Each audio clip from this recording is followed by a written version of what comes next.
So, gameplay in depth in video games. Uh, this was a while back before Devil May Cry 5 was released. So I want to say 2 or 3 years ago.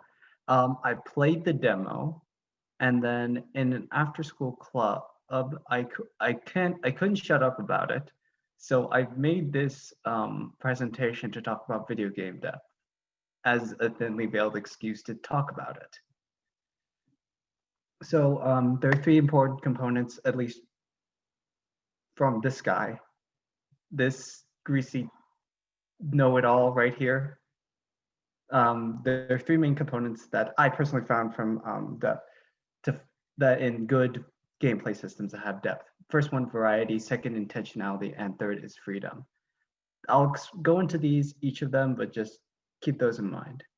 So I'm going to be talking using Devil May Cry as an 5 specifically as an example for this presentation. So that when I say I'm going to say a few things. The first one is options. They're any accessible in-game option, whether it be attacking, jumping, dodging, or whatever. Positioning is relative, your position relative to gameplay objects near an obstacle, near an enemy, or whatever. The third one, developed by Platinum Games. Anytime I mention a game like that, you are obligated as a human being and part of this society to play it, because they will never make a bad game. Unless it's Teenage Mutant Ninja Turtles, but that was taken off of the online store. So they have a clean track record so far.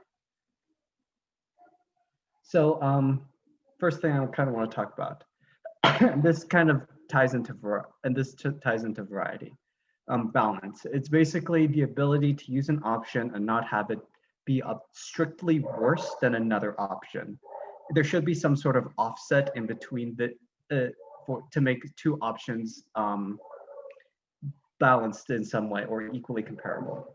And the way that I'm doing is that these are examples of two different moves in Devil May Cry, both of which are defensive options. The one on the left is the Trickster Air Dash, and the one on the right is the Royal Guard parry. There are a lot of asterisks with Royal Guard. Just keep that in mind. So basically, these are two defensive options that you can access in Devil May Cry at any given point. But the thing is that both of these actions are technically balanced. The reason being is that the Trickster Air Dash will, will essentially reposition you when you use it. And plus, it's a little bit of faster activation and doesn't come at a possible caveat. So it's overall a safer option to use.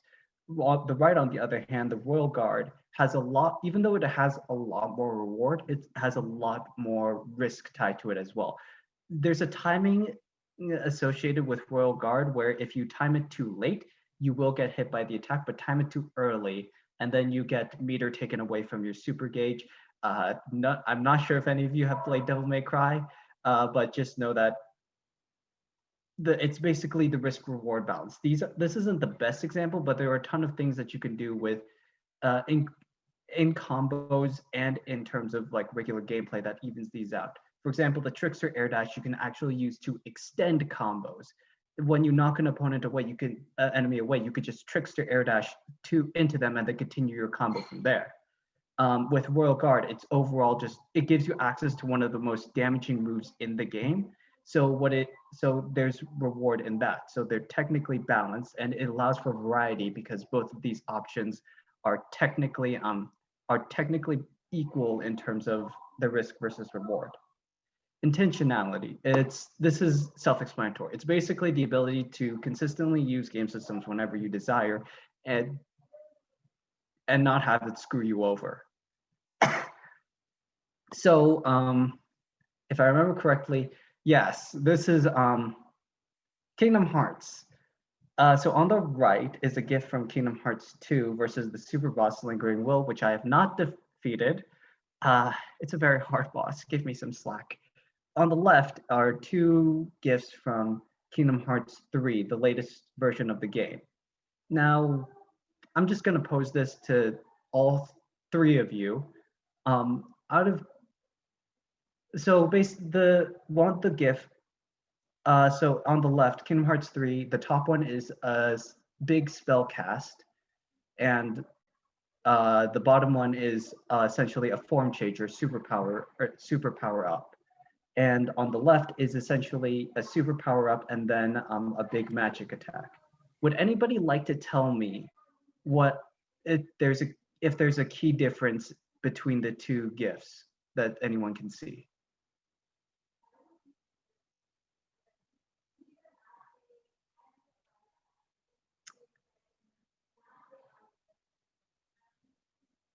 Okay, Jeopardy music is over now. So the answer I was looking for is that if you actually look on the right GIF, keep an eye on the top bottom left corner of the screen, the command menu.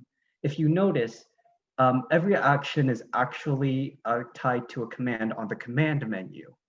But on the left, if you look at the bottom one, you even though if you look at the command menu from the GIFs on Kingdom Hearts 3, you actually will notice that there are options outside of the menu. This is because Kingdom Hearts 3, there's a system called the situation commands, where what happens is that over time in combat, you will charge these pips that would give you a certain time and option in the game. But the thing is that sucks. It sucks. I've played Kingdom Hearts 3. I tried to like it. I like Kingdom Hearts and I tried to like 3. But no, the situation command doesn't work because it doesn't give you access to the options you want in when you want them. In Kingdom Hearts 2, it was way better because what you could do is that you have at any given moment, you have access to the options that you want. Both come at a cost, yes, and both are technically activated the same way, dealing and taking damage, but they don't. But the key difference is that Kingdom Hearts 2, you can just use it. You wanna just go power up and then just hit that boss with the super move and die right after using it. You could do that. In Kingdom Hearts 3, on the other hand, you have to wait to use it. You don't have control over using it, and that takes away from intentionality. I really like Kingdom Hearts. Freedom. This is the third point when it comes to gameplay depth. It ties back. It's technically a mixture of the first two in practice, but well, 3 is a better selling number than 2. I'm just gonna tell you that much. So the ability to use options in any desired order dependent on your playstyle. This is essentially saying that, oh, hey, game, can I play like defensively right now? And the game says like, sure, no problem, play it. Or it's like, hey, I want to be stupid, I want to go aggro, and I don't want to think at all. And the game will say, sure, you could do that. The gameplay option, as long as you're engaging in as long as you're playing with the same tool set, the game should technically allow those types of gameplay styles, even though one might be inherently better than the other. And the best way to illustrate that is two famous Devil May Cry players, specific a guy called Sakaki and a guy called Dongri. I'm not sure if I could show these right now. I'm going to try it anyway.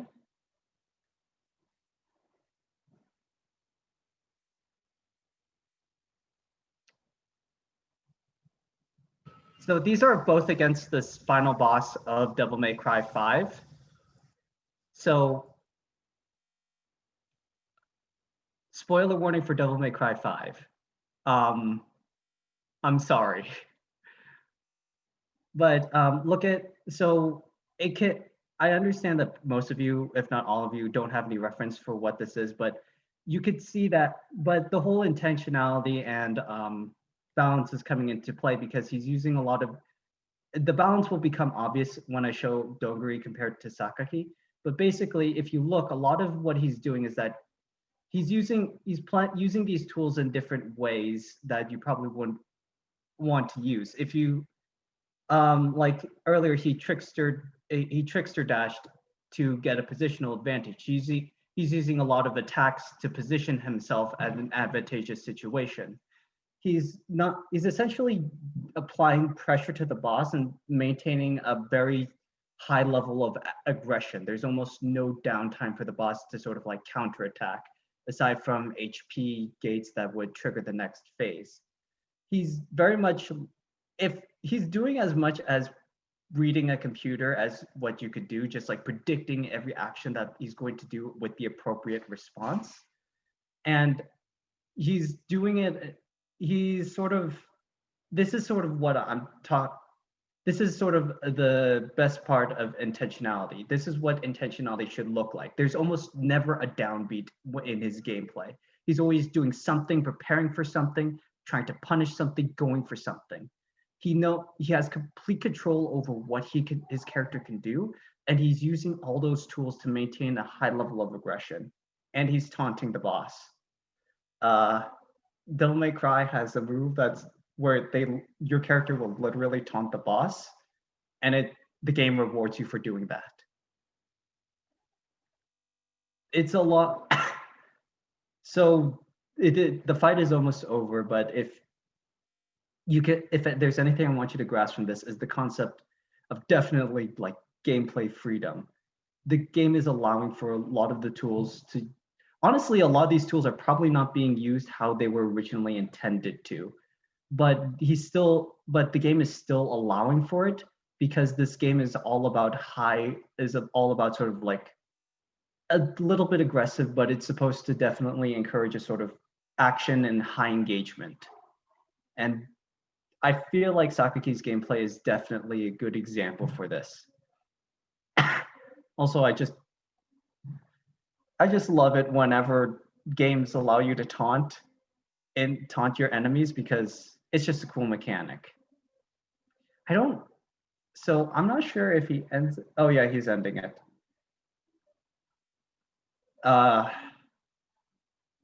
And of course you go for a big super move finisher, because why the hell not? But anyway, I probably should have cut that out. I probably should have stopped that earlier in hindsight, but 2020 hindsight is 2020. And where was there we go. Dongari.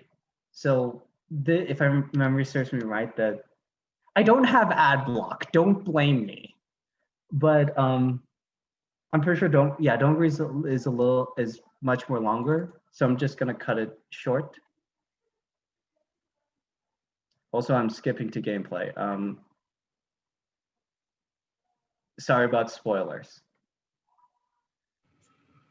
You gotta love scenes. Yeah. So the main thing I want you to look at is the different approach to gameplay. Sakaki has a very much sort of high aggression style that was always having him following up a move with another one. But with Dongari, he's going for a much different approach. It's clearly more slower, if you can see. He's not trying to like finish the fight as quickly as possible. What he's trying to do is essentially do a lot of the more higher execution, more difficult to execute moves. It's a lot harder to know that, because if you haven't played the game, but just know that a lot of the stuff he's doing would probably break a lesser man's fingers, if not the whole hand. I'm not sure how clearly that's coming across, but even though he's using very similar tools in similar ways, he's clearly trying to go for something a lot more different, as I've stated before.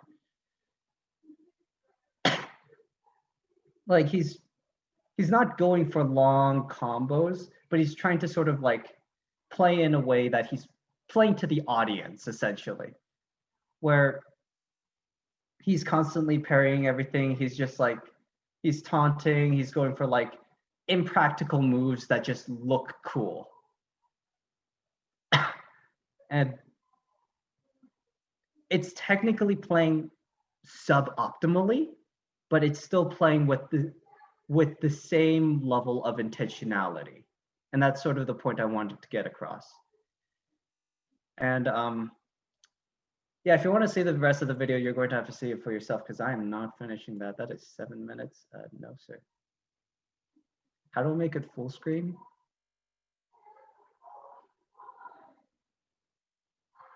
Yeah, I'm just going to continue like this. Oh, okay.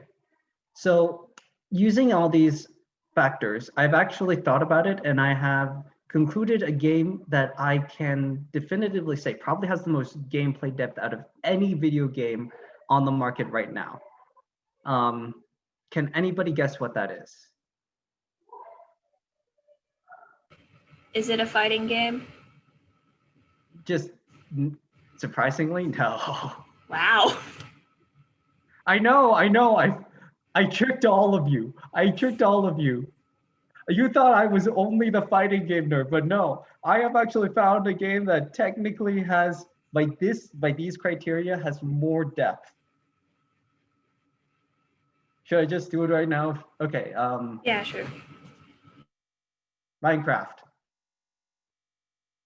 If you think, it may seem weird at first, but everything actually fits perfectly with what I've been describing. The building mechanics is incredibly in depth in this game. You could, even though it's limited to a grid system, the freedom and amount of tools to use is incredibly diverse. And any sort of building montage or sort of like any showcase of what people have done in Minecraft is anything to go by. You'd probably agree with me. And Redstone on itself just adds a ton of depth. It's just electrical engineering at that point. Kind of. It's just circuitry and tons of stuff. And it's just, yeah, people have created processors in Minecraft. It's absolutely insane. This game has a ton of freedom and gives you a ton of tools to use in your own way. It's got a lot of intentionality because of all the blocks, even though they technically operate the same way. They have the different aesthetics allow you to paint and build however you want. And yeah, I'm pressing right. Yeah, thanks. That was the end of my presentation. I don't actually play Minecraft.